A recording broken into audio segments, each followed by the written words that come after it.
Hallo und herzlich willkommen zu Escape from Tarkov. Heute möchte ich euch einmal alle Melee-Waffen zeigen, die es in Escape from Tarkov gibt. Ich werde euch einmal erzählen zu den einzelnen Waffen, wofür ihr sie braucht, also für was für eine Quest zum Beispiel, wo ihr sie finden könnt, ob ihr die Waffe zum Beispiel als Trading-Gegenstand bei einem Händler benutzen könnt oder ob ihr sie zum Beispiel auch zum Herstellen von irgendwas anderem benötigt.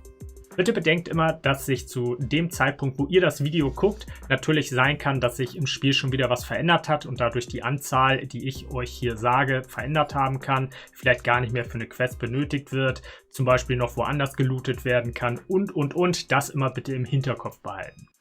Nun gut, dann fangen wir einmal mit dem BAS A-2607 Messer an.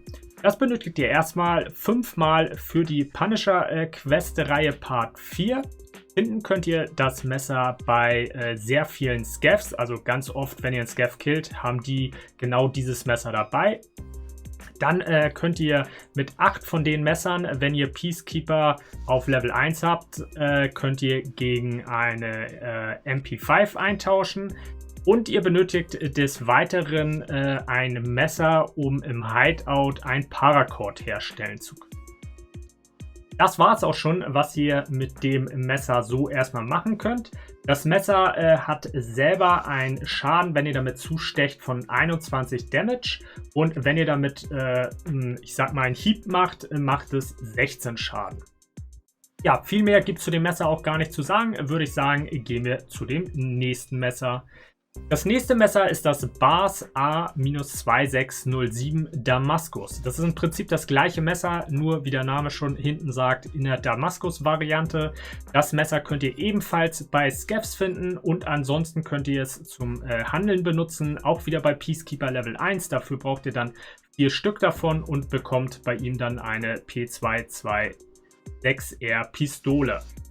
Die Waffe macht 21 Stichschaden und Hackschaden von 15 Damage. Das war es dann auch schon wieder zu diesem Messer. Gehen wir weiter zum nächsten Messer und das ist das 6H5 Bajonett. Das Bajonett braucht ihr nicht für irgendeine Quest, es ist lediglich ein Trading-Gegenstand, beziehungsweise nicht Trading-Gegenstand. Ihr könnt es bekommen durch einen Trade.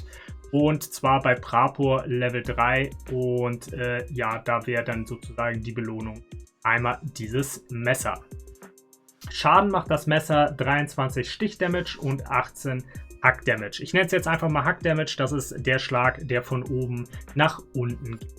Und dann gehen wir mal weiter zum nächsten Messer. Das ist das ER Fulcrum Bajonett. Das könnt ihr in Waffenboxen finden, in den 5x5 großen Waffenboxen oder auch bei Scavs. Scavs tragen die auch immer mal wieder, also da könnt ihr auch dieses Messer finden. Der Damage von dem Messer ist 18 Schaden, Stichschaden und 17 Hackschaden. Und das war es auch schon zu diesem Messer. Für was anderes wird es nicht benötigt, deswegen gehen wir auch schon direkt weiter. Jetzt kommt ein ganz spezielles Messer, das ist das Kultistenmesser. Das ist, oder besser gesagt, hat die Besonderheit, dass ihr erstmal Aufladung auf dem Messer habt. Ich glaube, zurzeit ist es 2 Aufladungen, die es hat. Das kann sich, wie gesagt, natürlich auch noch ändern. Und es gibt, wenn ihr damit einen Gegner trefft, einen Gifteffekt, wodurch der Gegner immer weiter Schaden bekommt und extra ein Gegenmittel nehmen muss, damit er diesen Gifteffekt los wird. Ansonsten bekommt er halt dauerhaft Schaden, bis er im Zweifelsfall dann umkippt. Ihr könnt natürlich auch ganz normal damit zuschlagen, womit ihr dann halt den Effekt auslöst. In dem normalen Schlag macht ihr 23 Stichschaden und 18 Hackschaden. Bekommen tut ihr das Messer bei den Kultisten. Und ja, das war es sonst zu dem Messer erstmal weiter. Dann kommen wir jetzt zu den Äxten. Wir fangen an mit der antiken Axt. Die antike Axt wird erst einmal benötigt für die Quest Collector. Das ist die Quest, wo ihr am Ende den Kappa-Container bekommen könnt.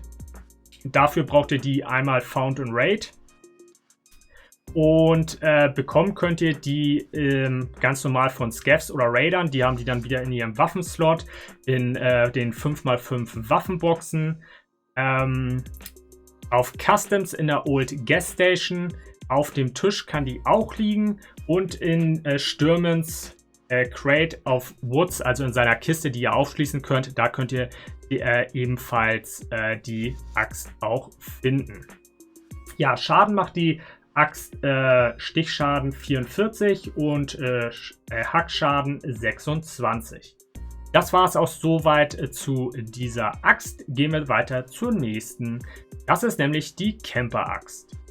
Die Camper-Axt kann gefunden werden in 5x5 Waffenboxen. Also 5x5 ist immer die Größe der Waffenbox.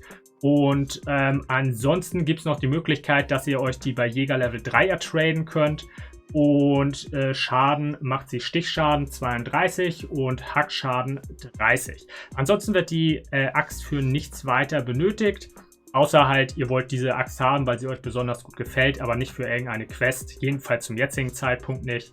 Und damit sind wir dann auch schon bei der nächsten Axt angekommen. Die nächste Axt ist die Crash-Axt. Die sieht gleich ein bisschen stabiler aus, mehr aus Metall gemacht.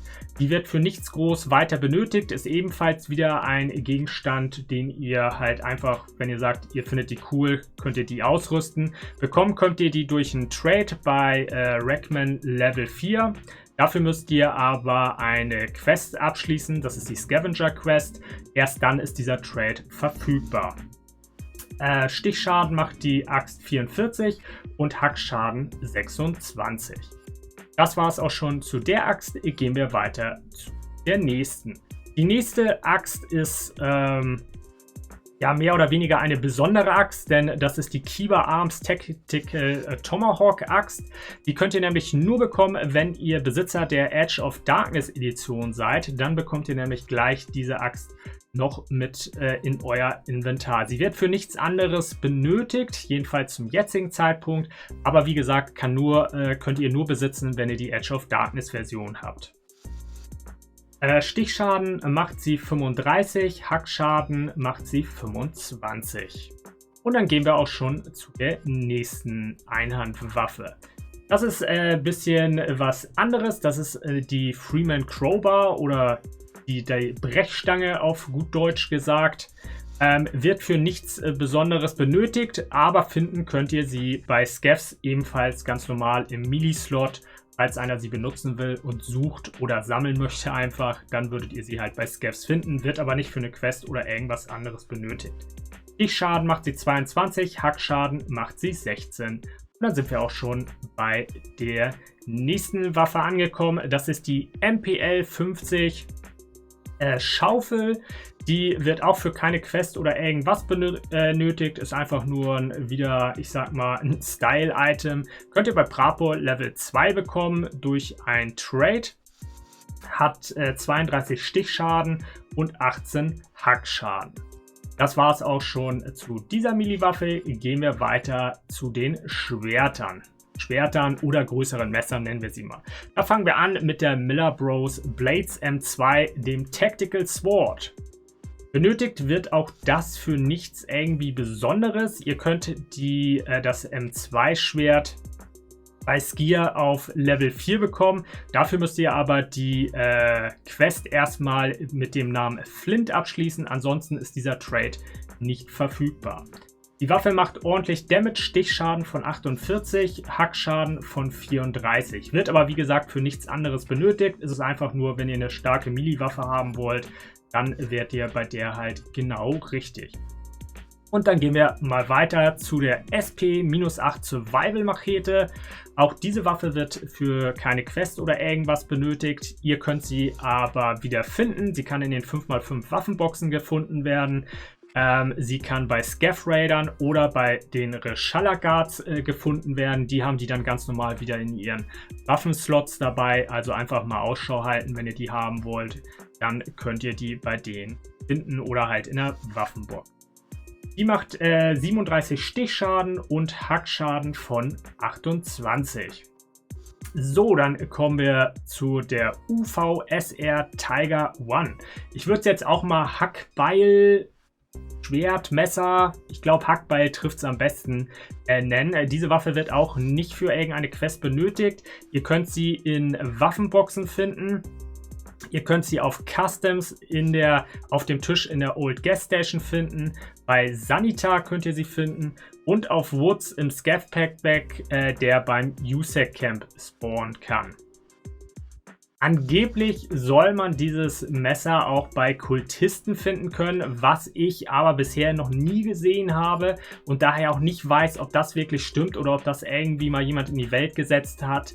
Daher kann ich nicht hundertprozentig bestätigen. Schreibt es gerne mal in die Kommentare, ob ihr das bei denen schon mal gesehen habt. Ich habe es jedenfalls noch nie gesehen, deswegen schreibt mal gerne in die Kommentare, ob ihr das schon mal gesehen habt, ob das stimmt oder ob es nicht stimmt. Diese Waffe macht 50 Stichschaden und 30 Hackschaden. Und dann sind wir auch schon bei der letzten Melee-Waffe angekommen. Das ist die Red Rebel Ice Pick. Ich glaube, die meisten Leute kennen und auch die meisten Leute im Endgame dann tragen oder beziehungsweise dort tragen, wo sie benötigt wird. Denn auf Reserve kann man damit einen Exit benutzen. Da wird man das bei vielen Leuten, diese Melee-Waffe finden. Ja, wie ich gerade schon gesagt habe, sie wird für den Exit auf Reserve Cliff Descent benötigt.